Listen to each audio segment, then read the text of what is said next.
Think you're good at push-ups? Here's a hard truth. Most people who can crank out 20, 30, even 50 reps are actually training bad habits and slowly beating up their shoulders, elbows, and lower back without realizing it. Let me ask you something. Have you ever finished a set of push-ups feeling it more in your neck or shoulders than in your chest and arms? If yes, this is for you. Right now, all over the world, people are dropping to the floor, pumping out reps and wondering why they're not getting stronger, or why something always feels off. And the crazy part? The mistakes look small, almost invisible, but small leaks can sink a big ship, and small form errors can wreck a powerful movement like the push-up. In this video, I'm going to break down the 5 biggest push-up mistakes almost everyone makes. Not all at once though, because if you really want to fix your push-ups, you need to understand why these mistakes happen first. By the end, you'll feel the difference instantly. Let's start with the most common one I see everywhere, the body that looks straight, but isn't. From the side, it seems fine, but zoom in, and you'll notice the hips sagging or shooting up. That tiny change turns a push-up into a stress test for your lower back instead of a strength builder for your upper body. Think of your body like a plank of wood. If it's cracked in the middle, all the force leaks out. Same thing here. Now here's the interesting part. Most people don't even realize they're doing this. Why? Because the arms are still moving. The reps still count. But your core, which should be the silent hero of every push-up, has checked out. And when the core checks out, the shoulders and lower back pay the price. Before I tell you how to fix it, let me ask you this. When you do push-ups, are you thinking about your hands or your whole body moving as one unit?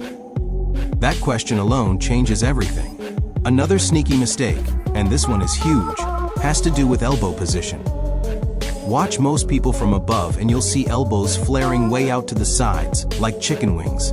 It feels strong at first, but inside your shoulder joint, things are not happy. That flared position jams the shoulder and shifts tension away from where you actually want it.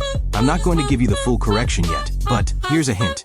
Your push-up should feel powerful, controlled, and stable, not rushed or sloppy. If your reps sound like your body slamming into the floor, that's another clue something's off. Stay with me, because next we're going to break down exactly how your hands, elbows, and core should work together. And once you feel it, you'll never do a push-up the same way again. Think you're good at push-ups? Here's a truth that might sting a little. Most people who think they've mastered push-ups are actually training the wrong muscles and quietly stressing their joints. Seriously, I've seen people knock out 40 reps and still wonder why their shoulders ache, their neck feels tight, or their lower back complains the next day. So let me ask you this. Are your push-ups building strength or slowly breaking you down? Push-ups look simple. Get on the floor, bend your arms, push the ground away. But that simplicity is exactly why so many people mess them up. When something feels basic, we stop paying attention. And when attention drops, mistakes creep in. Let's expose the first big one right away. It's the body position mistake, the one almost everyone makes without realizing it. From the side, it looks fine, but look closer and you'll see the hips sagging toward the floor or popping way up in the air. The body is no longer moving as one solid piece. And the moment that happens, the push-up stops being a full body strength move and turns into a stress test for your lower back. Think of your body like a suspension bridge. When the cables are tight, the bridge is strong and stable. But if those cables loosen in the middle, all the load shifts to the wrong places. That's exactly what happens when your core switches off during push-ups. Your arms keep working, but the support system collapses. Here's the tricky part. Most people don't feel this mistake right away. The reps still go up, the burn still happens. So the brain says, must be fine. But over time, the lower back starts taking hits it was never designed to absorb during a push-up. And suddenly, an exercise meant to build strength becomes something you subconsciously avoid. Now, let's talk about another mistake that's even more common. Elbow flare. Watch people in the gym, at home, anywhere. You'll see elbows shooting straight out to the sides, almost forming a T-shape at the bottom. It looks strong. It even feels strong at first. But inside the shoulder joint, that position is like forcing a door open the wrong way. Your shoulders are powerful, but they're also sensitive. When the elbows flare too wide, the shoulder joint gets jammed forward. Over time, that irritation adds up. This is why so many people say, push-ups hurt my shoulders. It's not the push-up, it's the way they're doing it. Here's a small hint I want you to hold on to. A good push-up feels smooth and controlled, not aggressive. If your shoulders feel pinched at the bottom or strained at the top, that's your body waving a red flag. Now let me hit you with a mistake that flies under the radar, rushing the reps. Fast push-ups look impressive, especially on camera. But speed hides flaws. When you drop fast and bounce out of the bottom, you're letting momentum do the work instead of muscle. It's like trying to build muscle by letting gravity lift the weights for you. It doesn't work. Ask yours. This honestly, are you controlling the descent, or are you falling toward the floor and hoping to push back up? That answer alone tells you how much strength you're actually building. Another subtle issue shows up in the neck. This one is sneaky. People crane their neck forward, looking ahead as if they're searching for motivation on the floor. But when the neck juts forward, the spine is no longer aligned. Imagine stacking bricks. If one brick sticks out, the whole stack becomes unstable. The neck is no different. Push-ups aren't just an arm exercise, they're a full body movement. Your head, spine, hips, and legs are all connected. When one piece drifts out of line, the entire system suffers. And then there's the mistake nobody wants to admit, ignoring the setup. Most people rush straight into reps without thinking about hand placement, tension, or breathing. It's like trying to sprint without tying your shoes. You might get away with it for a while, but eventually something goes wrong. Before a single rep even begins, your body should feel braced, tight, and intentional. Not stiff, but ready. There's a big difference. Here's what I want you to notice right now. Every mistake we've talked about shares one theme: lost control. Lost control of the core. Lost control of the shoulders. Lost control of the movement. Push-ups reward control. They punish carelessness. And here's the exciting part. Once you fix these issues, push-ups feel completely different. Stronger, cleaner, almost lighter, even though you're using your whole body. In the next part, we're going to start rebuilding your push-up from the ground up.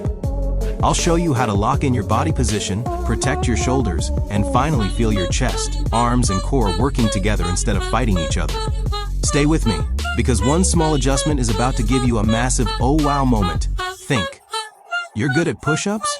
Here's a reality check that surprises almost everyone. If your push-ups feel easy but your shoulders ache, your neck tightens up, or your lower back feels stiff afterward, you're probably doing them wrong. And not just a little wrong. Wrong in a way that slowly steals your strength and replaces it with pain. Let me ask you this honestly. When you drop to the floor for push-ups, are you building power or just surviving the reps? Push-ups are one of the most popular exercises on the planet. No equipment, no excuses. But that popularity hides a problem. Because they look simple, people stop respecting them. And when respect disappears, form disappears with it. Let's expose the first massive mistake almost everyone makes, even people who look fit. From a distance, their body looks straight. But look closer and you'll see it, the hips sagging toward the floor or sticking up in the air. The body is no longer moving as one solid unit. This turns a powerful full-body movement into a messy arm exercise that dumps stress straight into the lower back. Think of your body like a skyscraper. The arms are the top floors, impressive and visible. But the foundation is the core. If the foundation is weak, it doesn't matter how strong the top looks. The building is unstable. When your core switches off during push-ups, the lower back takes over, and it was never designed for that job. Here's the scary part. You can still do a lot of reps this way. That's why people don't notice the problem. The arms keep pushing, so the brain assumes everything is fine. But strength built on a weak foundation always comes with a bill due later. Now let's talk about another silent killer of good push-ups: elbow flare. Watch your elbows the next time you do a rep. If they shoot straight out to the sides like wings, your shoulders are taking a beating. It feels powerful in the moment. But inside the joint, things are being forced into positions they don't like. Your shoulders are strong, but they're also precise. When the elbows flare too wide, the shoulder joint gets jammed forward. Over time, that leads to irritation, discomfort, and that familiar excuse, push-ups just hurt my shoulders. It's not the exercise, it's the execution. Here's a clue most people miss. A good push-up feels controlled and stable, not rushed or chaotic. If your body slams into the floor or bounces out of the bottom, you're letting momentum do the work. And momentum builds nothing but bad habits. Ask yourself this: are you lowering yourself with control, or are you falling and hoping your arms save you? That single question can change how you train forever. And we're just getting started, because once you learn how to control your body, protect your shoulders, and move with intention, push-ups stop feeling random and start feeling powerful. In the next part, we're going to rebuild your push-ups step by step, and I promise you'll feel the difference immediately.